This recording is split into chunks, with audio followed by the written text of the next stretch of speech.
Gracias por continuar con nosotros aquí en CN Plus Estelar. Y un documento que tengo aquí en mis manos señala que Ecuador sube 4 posiciones en el ranking de competitividad del Foro Económico Mundial. Es por ello que le hemos invitado a la doctora Sara Wong. Ella es profesora de la SPOL, pero también es parte de este informe que queremos que nos explique exactamente cómo ha hecho el Ecuador o cuáles son las cifras que permiten que el país se haya recuperado un poco.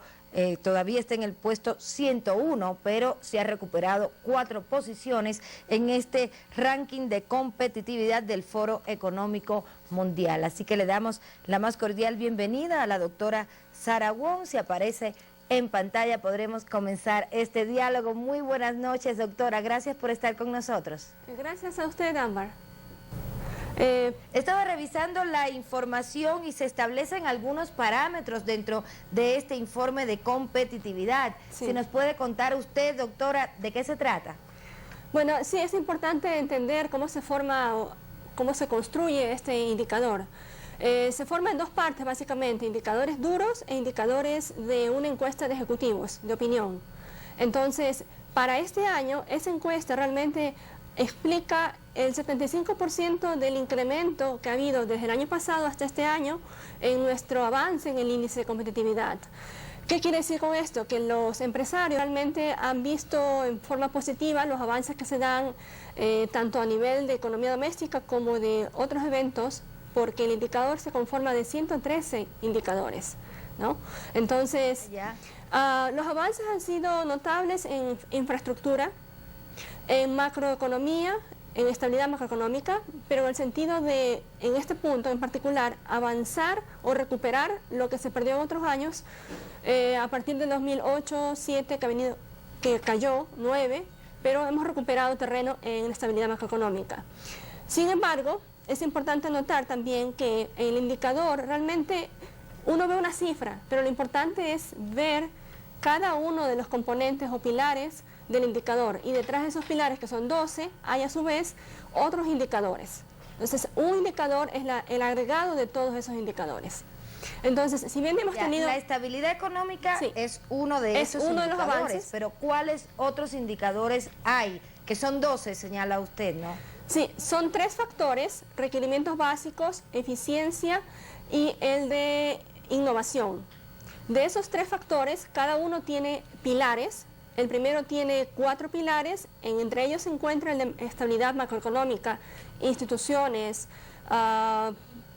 infraestructura, ¿no? Y educación y salud, educación primaria y salud. El de eficiencia tiene 6 pilares y el de innovación tiene 2 pilares. Cada pilar a su vez tiene una serie de indicadores, por eso mencionaba que son 113 indicadores este año. Es decir, vamos a ir agregando poco a poco diversos aspectos de la economía, entre los cuales, o las fuentes de agregación, son datos duros y de opinión de ejecutivos.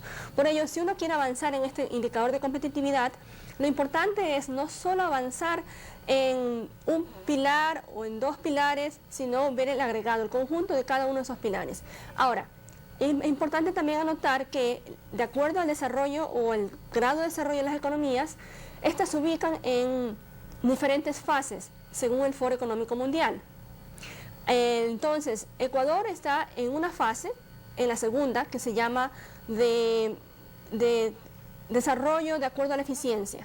Por tanto, para poder avanzar aún más en este indicador de competitividad, Ecuador debería enfocarse en los pilares que componen el indicador o el factor de eficiencia. ¿Cuáles son estos? Mercado laboral, eficiencia en mercado de bienes, en los cuales ha avanzado mucho, no tanto así en eficiencia en mercado laboral, en donde tenemos un muy bajo posicionamiento y poco avance. También tenemos sofisticación en el mercado financiero, en donde ha habido altos y bajos. Entonces, esa es la idea, ir estudiando cada uno de esos indicadores y pilares para ver en qué funcionamos y en qué no. Este estudio se hace todos los años y participan casi 150 países de todo el mundo. Todos los años se hace, ¿qué cosa? Se recopilan los datos de indicadores duros, es decir, variables a partir de fuentes oficiales de cada país y a partir de organismos internacionales. Ese es un componente. El más importante realmente es la encuesta de ejecutivos. Al menos para Ecuador, como le mencionaba, el 75% de nuestro avance ha sido por esa encuesta de ejecutivos. Ellos opinan sobre diversos aspectos relacionados con los pilares que hemos hablado. En Ecuador, la escuela... Una opinión sobre los empresarios y ejecutivos, a una mirada que hacen al desarrollo económico de un país determinado, algo así. Así es, cada país tiene su encuesta de ejecutivos, de opinión de ejecutivos. En nuestro país, esa encuesta la recopila la Escuela de Posgrado en Administración de Empresas del ESPOL.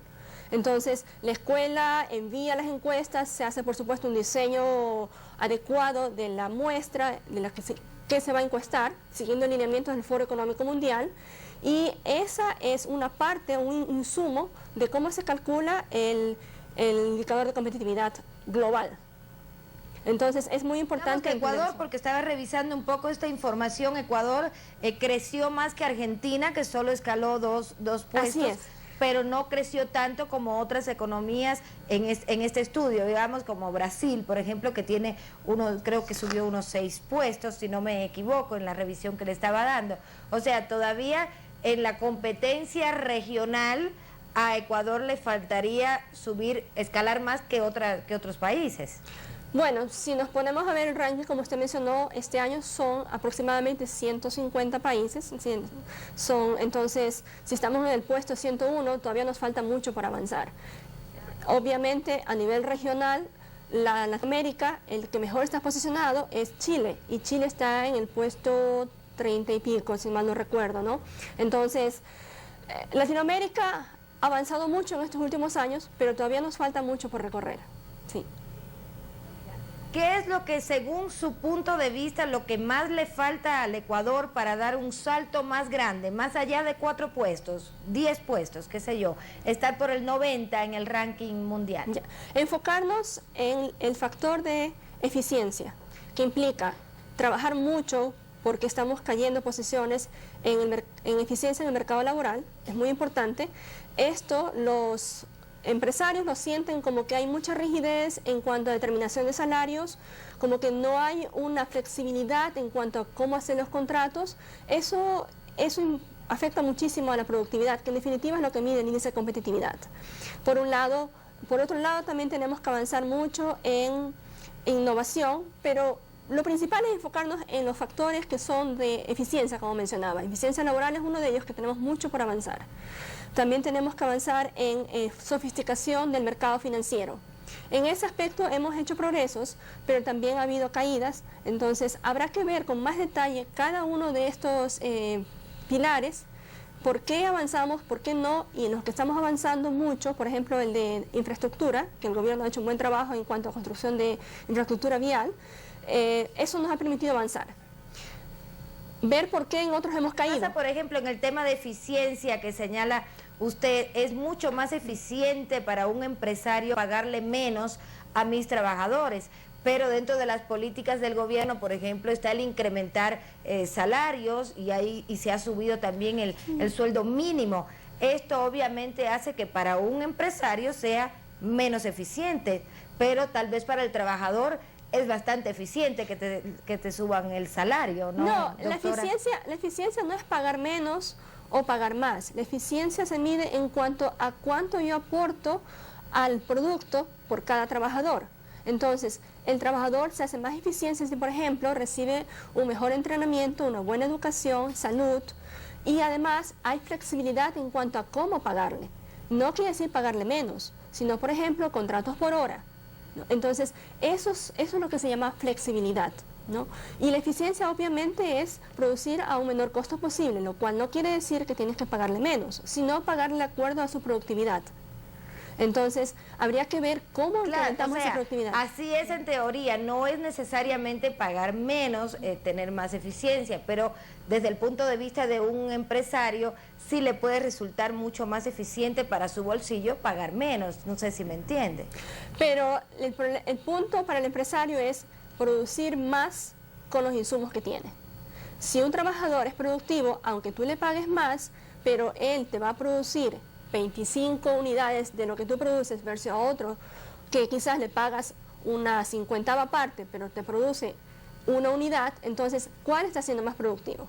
Entonces, lo que importa es eso, ¿cuánto rinde el Ahí trabajador? lo que importa también es lo que es la capacitación, ¿no? Para hacerle más eficiente, así le tenga que pagar más, pero que sea más eficiente porque está más capacitado. Es capacitación, es decir, lo que tiene que ver con el trabajador mismo, pero también aquellas otras condiciones que contribuyen a una mayor productividad. Por ejemplo, adaptación a la tecnología, que es otro de los pilares dentro de la eficiencia. Tenemos que ser empresas capaces de adquirir tecnología, recibirla, adaptarla a nuestros procesos y con ello ser más productivos.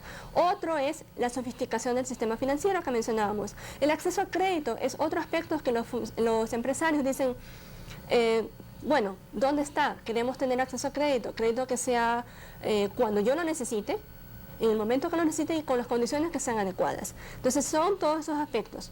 Aparte, por supuesto, está infraestructura, que hemos hablado que sí hemos avanzado.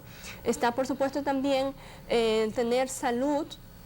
Los trabajadores tienen que ser sanos, tienen que ser educados. Todo eso también viene dentro de los pilares de requerimientos básicos, que son los primeros, en donde también tendríamos que enfocarnos.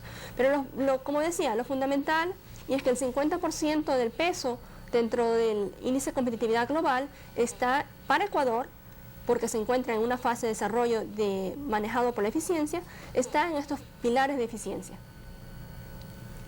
Qué tema tan interesante, doctora, que ha venido a compartirnos esta noche. Usted ha estado elaborando este informe, ¿no?, en base a todas estas cifras y elementos sobre la situación de la economía ecuatoriana en el contexto global. Usted participa de esto, ¿no? Quien elabora el informe es el Foro Económico Mundial. SPAE es quien contribuye con las encuestas, como les decía.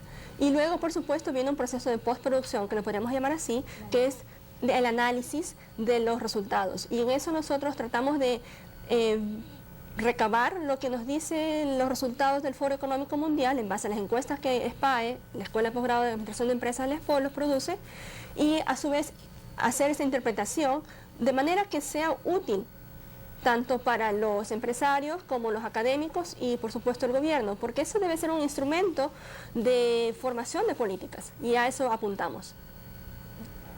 Claro que sí, súper interesante y sobre todo técnico, no alejado de cualquier elemento político que puede empañar un estudio de esta naturaleza. Una cuestión técnica que sirve, por supuesto, para tomar medidas y ojalá ya no estemos en el 101 la próxima vez, sino que bajemos por el 90. Así es, y entendiendo cómo se compone el indicador, nos da el enfoque de cuáles son los factores que debemos poner más esfuerzo para avanzar más rápidamente.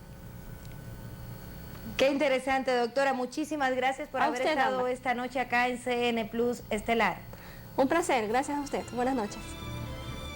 La doctora Sara Wong para hablar sobre el Ecuador, que ha mejorado su ubicación en el ranking de competitividad mundial, pero que por supuesto falta muchísimo por hacer. Vamos a una pausa, ya regresamos.